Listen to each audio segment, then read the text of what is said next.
The Last House on the Block. Every Halloween, the same story circulated among the kids in the neighborhood. There was one house on the block that refused to give out candy. It stood at the end of a dimly lit street, cloaked in shadows and mystery, with vines creeping up its weathered wooden facade. The owner, a reclusive old man named Mr. Grimshaw, was rumored to be a witch, or worse.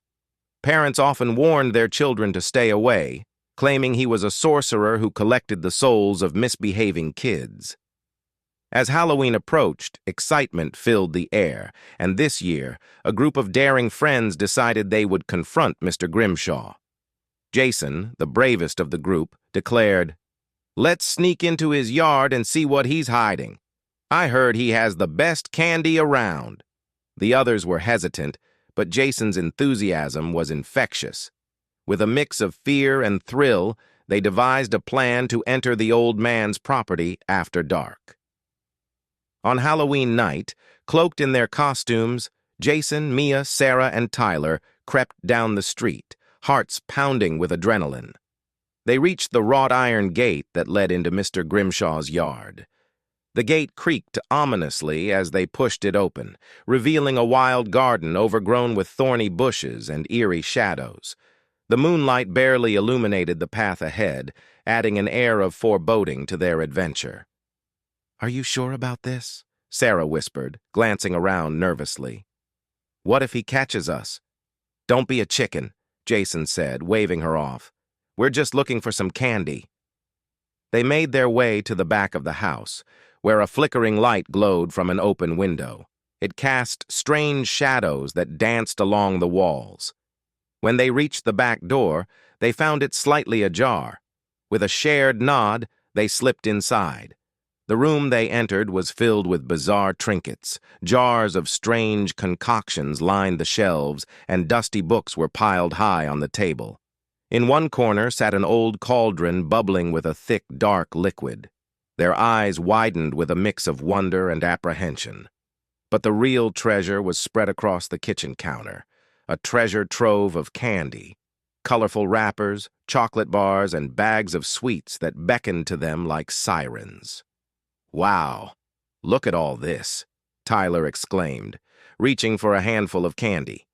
As he did, a cold breeze swept through the room, sending chills down their spines. "Maybe this isn't such a good idea," he murmured.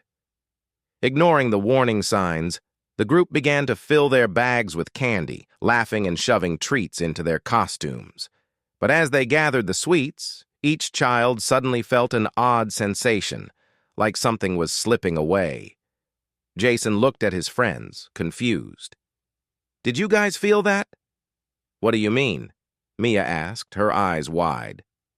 "Like, something is missing," Jason replied, suddenly worried.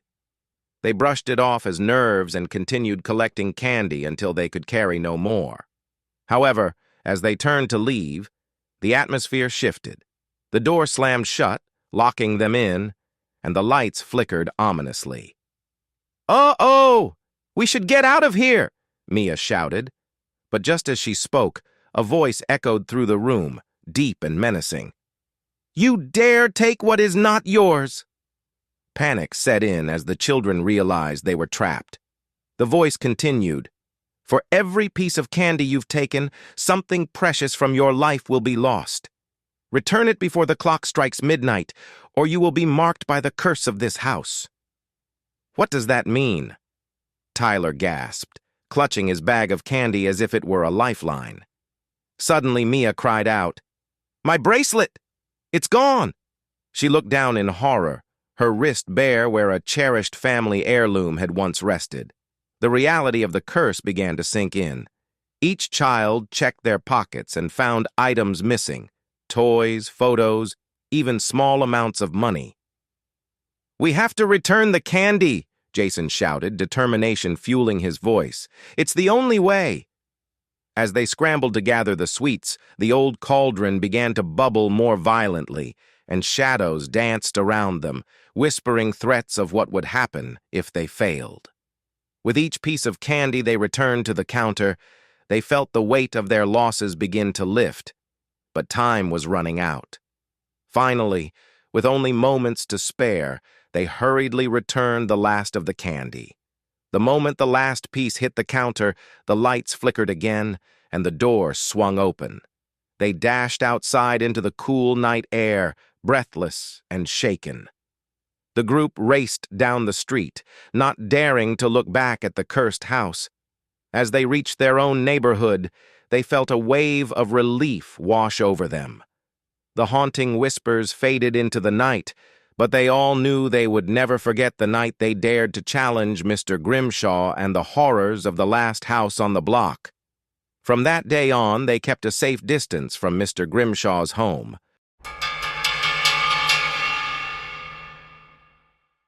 The Phantom costume.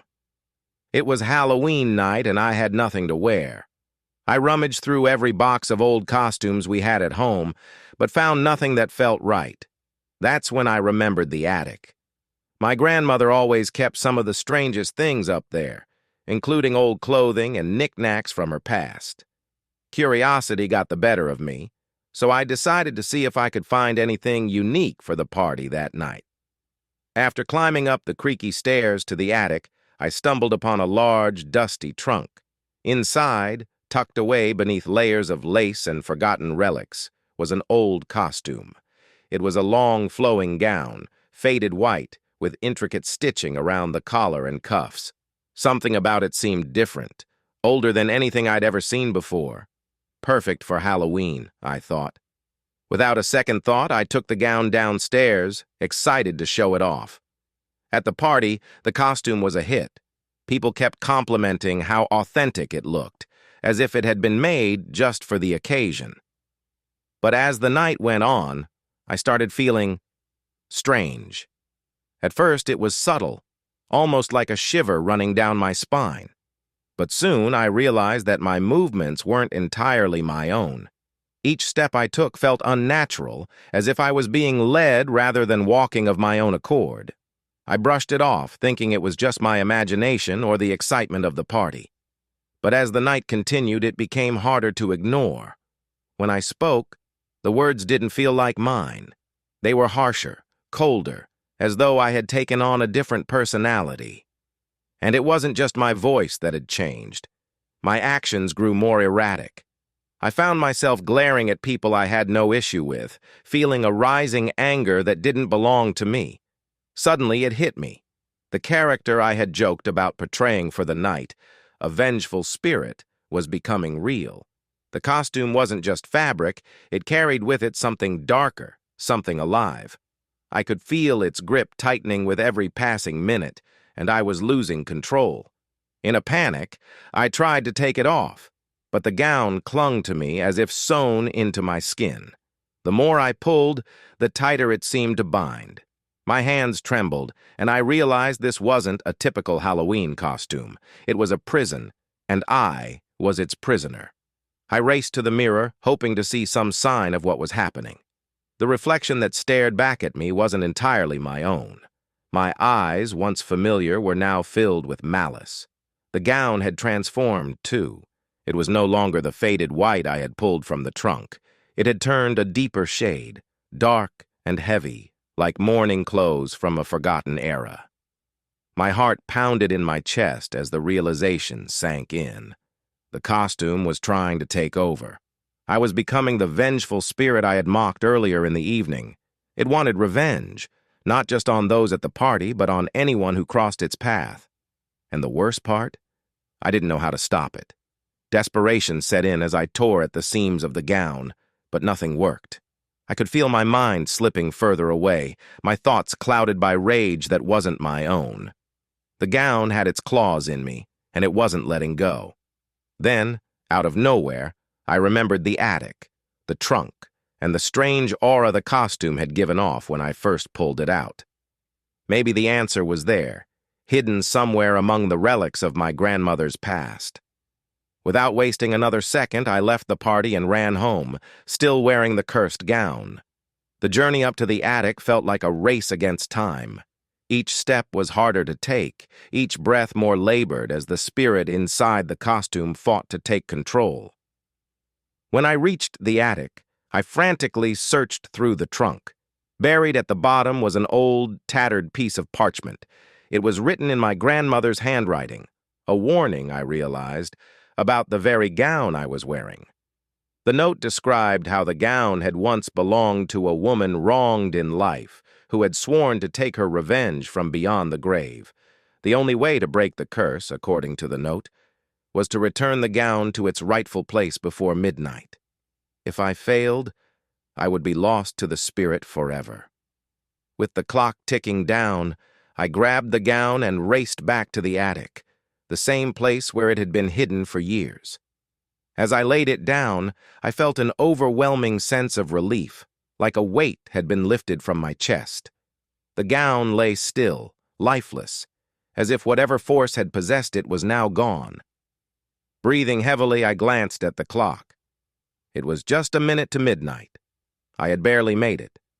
But as I looked around the attic, a thought occurred to me. If the gown had been cursed, what else could be lurking among my grandmother's old belongings? I decided I wouldn't be going back up there anytime soon.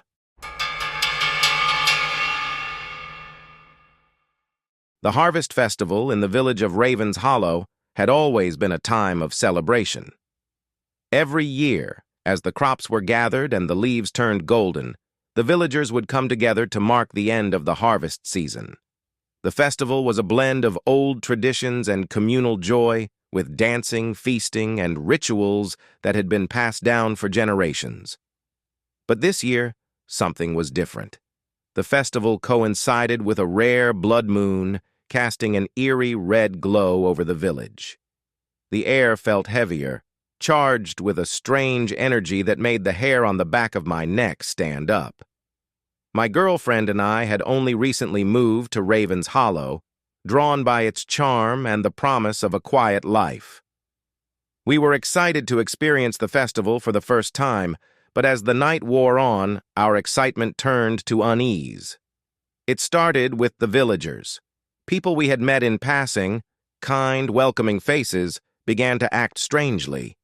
Their smiles were too wide, their laughter too loud, and there was a look in their eyes that I couldn't quite place. It was as if they were being driven by something beyond themselves, an unseen force that compelled them to keep the festivities going, despite the unsettling atmosphere. As the night deepened, the rituals took on a darker tone. What had started as innocent games and dances became more intense, almost frenzied.